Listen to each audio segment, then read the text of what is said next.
자, 이제 사업소득자 등록하고 회계 처리하는 부분을 살펴보도록 하겠습니다. 자, 사업소득자 등록 화면은요, 위치가 사업기타 종교 사업소득관리에 보면 그 밑에 사업소득자 등록이라는 화면이 있을 거예요. 거기서부터 시작합니다. 자, 그랬을 때 사업소득자라는 게 누구냐? 여러분들 흔히 들어봤던 프리랜서라는 개념이에요. 프리랜서라고 얘기를 하죠. 3.3% 뗀다. 이거 생각을 하면 돼요. 그런데 이 사업소득자는 앞서 살펴본 정규직과 일용직과 달리 고용관계가 없어요. 고용되지 않았어요. 출퇴근 점검하고 너 왜 지각했니? 막 이런 거 따지지 않는다는 얘기예요. 아주 프리하게 자유롭게. 그래서 프리랜서인가요? 여하튼 고용관계 없이 독립된 자격으로 제공하는 사람을 사업소득자라고 얘기를 하는데, 사업소득자한테 일 시키고 돈을 주죠. 그때 얼마를 떼고 주느냐? 3.3% 떼고 줘요. 3%에 지방세 10% 하니까 3.3%에 원천징수하고 원천세 신고하고 지급명세서 제출을 합니다. 그리고 나서 사업소득자는 다음 연도에 알아서 종합소득세 신고라는 걸 해줘야 된다는 얘기입니다. 자, 사업소득자 등록 화면에 보면, 자, 일단 뭐 코드는 자동적으로 생성되고 성명, 주민등록번호 이렇게 돼 있는데, 이 소득 구분에 보면 F2 코드 도움 F2를 눌러봐서 검색을 한다든가 아니면 요거 클릭해가지고 보는데, 사업소득자의 종합소득세 신고할 때 기준경bil 코드로 적용이 된다라는 얘기. 여기 소득 구분에 이런 부분들 있고요. 자, 여기 소득 구분 여기 있습니다. 이 부분 있고 여기 쭉 나오는데, 자, 사업자 등록번호. 여기 사업자 등록번호는요.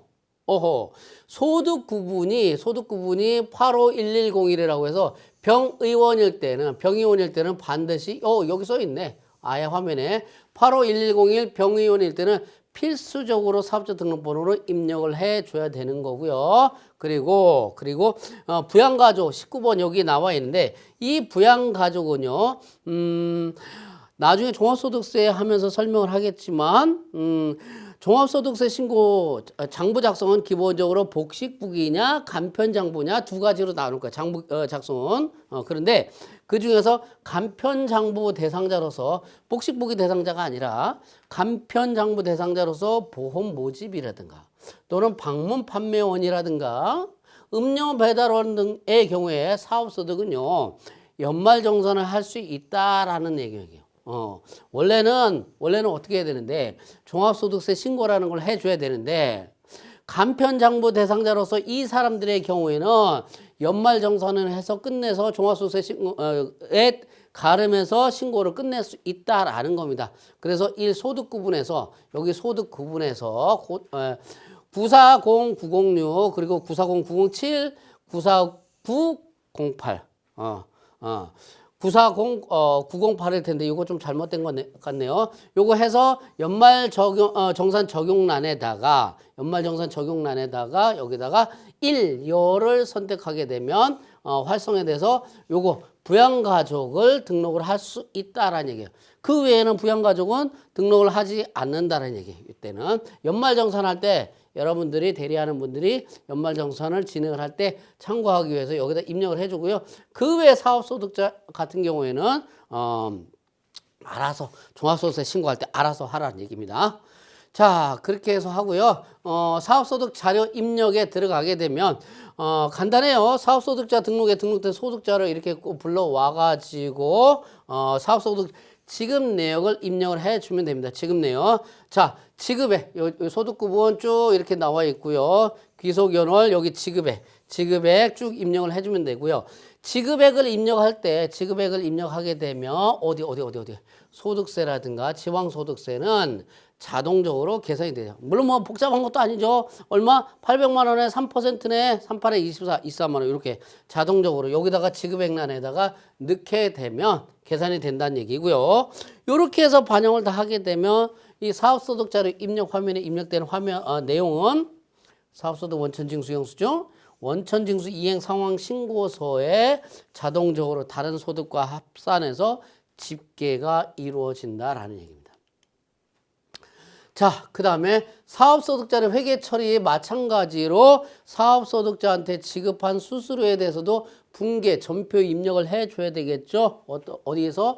사업소득자의 회계 처리. 요 밑에 들어가서 보시면 회계 처리 화면이 나와요. 여기에 사업소득자료 입력에 입력했던 자료를 갖고 일반 전표 입력으로 전송해서 분계 처리하는 거다라는 얘기예요. 자, 지급 연원일 선택하고 그리고 전표 처리 이런 식으로 쭉 해서 입력을 합니다. 자, 여기 전표 발생일 세팅 이 부분들은 뭐냐면 일반 전표 입력에 회계 처리한 날짜다라는 얘기. 지급일로 전표 발생일 세팅란에 체크 여기다가 체크를 해주게 되면 자동적으로 요때 날짜가 세팅이 된다는 얘기입니다. 자, 그리고 데이터 선택하죠. 데이터 선택하고 F7 분계 설정. 일용직에서도 봤었던 겁니다. 이 분계 설정해서 정리를 해주면 되는 거고요. 사업소득 관련 분계 내용을 설정을 해주는 부분입니다. 전표요 추가하려는 데이터 선택하고 그 다음에 마지막으로 F4 전표 추가를 하게 되면 어디로 간다고요? 일반 전표 입력 화면으로 전송이 되면서 회계 처리 분계 입력이 된다라는 얘기입니다. 맨날 같은 내용이 반복이 되고 있어요. 같은 패턴이야. 내용이 같아. 똑같은 내용이 계속 반복되고 있다라는 거 보시면 되고요. 자, 사업소득자 연말정산 누가 한다고요? 누가? 간편장부 대상자. 간편장부 대상자예요. 복식부기 의무자가 아니라 간편장부 대상자로서 보험 모집인, 방문 판매원, 음료 배달원에 대해서 소득을 지급하는 자가 연말정산을 하게 됩니다. 언제 하는데요? 근로소득 연말정산 시기하고 똑같아요. 다음 연도 2월분 사업소득 지급하는 때 진행합니다. 자, 원천징수 의무자와 거래 계약을 해지하는 경우에는 근로소득자 중도퇴직자와 동일한 방법으로 계약 해지하는 달에 사업소득 지급할 때 연말정산을 해주면 된다라는 얘기예요. 자, 참고적으로 사업소득자 소득금액 및 과세표준 계산은 이렇게 해요.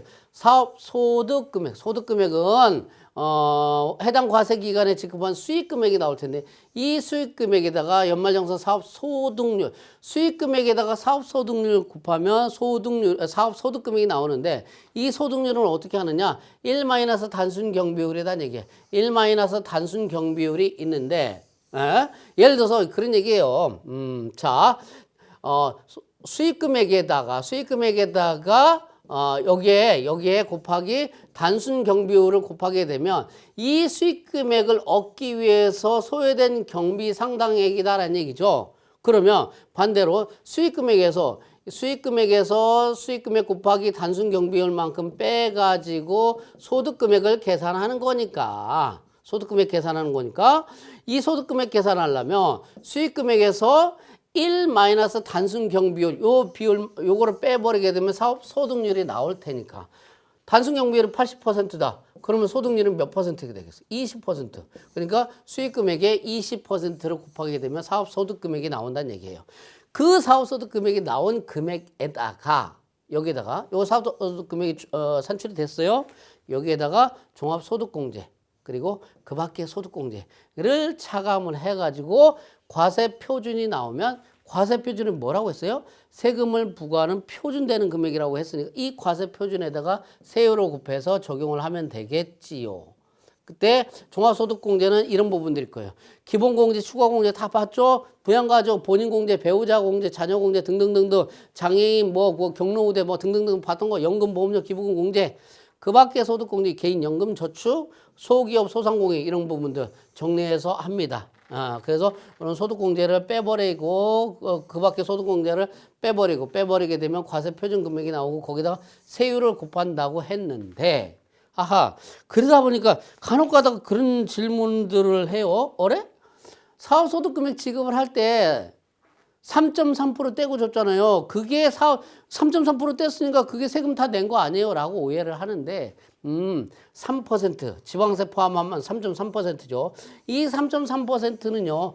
종합소득세 세율이 아니고 원천 징수하는 세율이에요.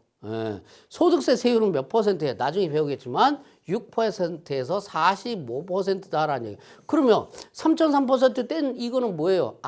기납부 세금이다. 기납부 세액이에요. 마치 급여를 지급하면서 매달 간이세액 적용비에 따라서 원천 징수한 거 있죠? 그거다라고 생각을 하면 돼요. 그거 기납부세. 그러면서 연말정산하면서 납부냐 환급이냐 결정이 되겠죠. 이런 식으로 정리하는 것처럼 이 3.3% 뗀 거를 사업소득세 다 냈다고 나 끝났다고 해서 와 문제 없다고 생각하는 잘못된 사례가 있다는 얘기입니다. 그게 아니고 요건 기납부세액으로 공제하는 거고 종합소득세 세율 적용해가지고 기납부세액으로 빼주고 나머지 세금은 내거나 경우에 따라서 환급받거나 그렇게 되겠죠.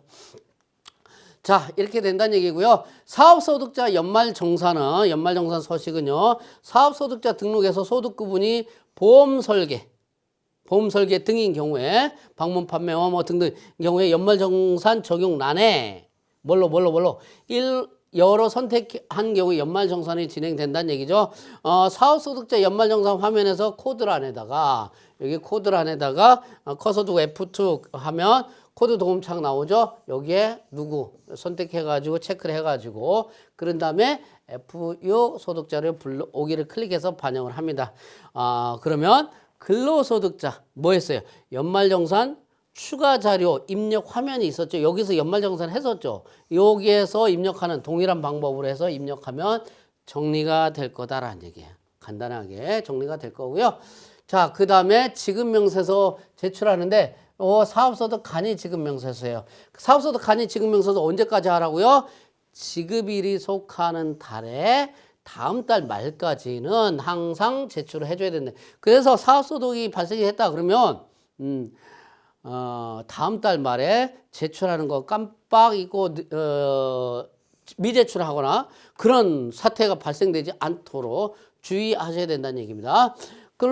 사업소득 간이 지급명세서 화면에서 지급연월 입력한 후 불러와지죠. 그러면 F8 마감하고 그리고 어떻게 한다고요? 전자신고. 간이 지급명세서 전자신고가 있어요. 어디에? 인사급여, 사업기타, 종교, 세무신고, 서류, 전자신고. 여기 밑에 보면 사업소득자에 대한 간이지급명세 전자신고 화면에서 전자신고 파일을 제작합니다. 그리고 나서 어디로 가? 홈택스에 가서 쭉 가서 제출하면 된다는 얘기. 그렇게 해서 파일을 제출하면 되는 거고요. 사업소득 지급명세서 연간 집계표 여기 서식을 쭉 보면 여러분들 참고적으로 사업소득 지급명세서 좀 전에 봤던 거는 간이지급명세서. 간이지급명세서는 매달 다음 달 말까지. 지급명세서는 다음 연도 3월 10일까지. 근로소득하고 마찬가지는 같죠. 그래서 여기에서 사업소득 지급명세서 연간 집계표 화면에서 F6 신고 기준을 통해서 지급연월, 귀속연월 중 선택해가지고 조회해서 반영을 하면 된다라는 얘기입니다. 이렇게 하고 그리고 전자신고, 파일 제작, 그리고 홈택스 제출 계속해서 반복되는 업무가 이루어지고 있다라는 겁니다. 자, 이렇게 됐고요. 사업소득 원천징수 영수증, 지급명세서입니다. 원천징수 영수증. 거주자의 사업소득 원천징수 영수증이라는 화면에 들어가게 되면 거주자의 사업소득 원천징수 영수증 화면은 이렇게 쭉 다 돼 있고요. 이런 식으로 이렇게 쭉 언제 몇 월 쭉쭉쭉쭉 나와 있을 거예요. 요거를 인쇄를 해보게 되면 인쇄 버튼 눌러서 딱 보게 되면 이런 식으로 쭉 나와요. 이렇게. 그래서 여기에 거주자의 사업소득 원천징수 영수증 그리고 거주자의 사업소득 지급명세서. 그래서 원천징수 영수증이라는 말하고 지급명세서라는 말의 의미가 같은 거다라니 같은 말이다는 얘기예요. 그러면서 이런 식으로 쭉 나오는데 요게 여러분들이 프로그램 화면은 이렇게 돼 있지만 인쇄 출력해 보면 이런 식으로 인쇄돼서 나오는데 이 부분들이 여러분들이 이제 사업소득 자료 있어요. 그러면 원천징수 영수증 주세요 하면 여러분들이 요 서류를 받거나 아니면 홈택스 들어가서 사업소득 자료 조회해 가지고 출력하면 이런 자료가 나올 겁니다. 자, 거주자 사업소득 원천징수 영수증 화면에서 인쇄 버튼 눌러 가지고 서식을 인쇄하면 되겠다라는 내용입니다.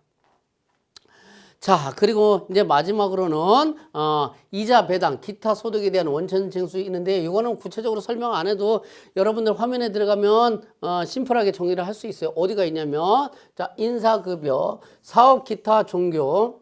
여기 기타 소득 관리에 가보게 되면 기타 소득자 그리고 기타 소득 자료 입력, 이자 배당 소득 자료 입력, 원천 징수 영수증, 지급명세서 이런 게 쭉 나와 있어요. 자, 기타 소득 자 등록이라고 되는 것은 기타 소득 그리고 금융 이자 배당 그리고 소득자를 등록하는 거고요. 기타 소득자에 대한 소득자료 입력은 기타 소득자 등록에서 등록된 소득자 중에서 기타 소득자 불러와서 반영을 하면 되는 거고요. 이자 배당 소득자료 입력. 자, 소득 구분이 이자 배당에 해당하는 소득자만 불러와서 자료를 입력할 거예요. 자, 그리고 나서 이자 배당 원천징수 영수증, 기타 소득 지급명서도 원천징수 영수증. 이 기타 이자 배당 소득자료 회계 처리하면은 기본적으로 여러분들이 일용직이라든가 사업소득자라든가 정규직 인건비 처리하는 이 부분에 따라 순서대로 같은 패턴으로 동일하게 쭉쭉 진행을 하면 돼요. 여기까지는 문제가 없는데 여러분들이 하나 놓치고 하는 것 중에 하나가 뭐냐면 요거 배당소득 원천세 신고를 주의하라고 얘기하는 건 뭐냐면 보통의 법인 사업자들이 한 해년도 이렇게 쭉 사업을 해가지고 많이 이익이 생겼어. 그러면 주주총회 열어가지고 배당 잔치를 벌려보자 해가지고 배당을 지급하고 그렇게 결의하는 경우가 있다는 얘기예요. 그렇게 해서 배당 결의해놓고 배당금을 지급하면 지급한 날이 속하는 달에 다음 달까지 배당소득 원천징수 이행사항 신고서 신고하고 하면 돼요. 그때 문제 없는데 보통 그렇게 하면. 그런데 배당금을 지급하기로 결의를 딱 해놓고 올해 그냥 몇 개월이 그냥 가버리는 거야. 배당금 지급하기로 해놓고 깜빡 잊어버린다는 얘기죠. 물론 그런 일이 있을 수 있을까 모르겠는데 간혹 가다가 그럴 수 있어요. 비상장법인들이 다 그럴 수도 있겠죠. 그럴 때 무슨 문제가 생기냐면 자, 배당소득을 지급을 해요. 원래는 다음 달 10일까지 원천징수하면서 다음 달 10일까지 원천세 신고 납부합니다.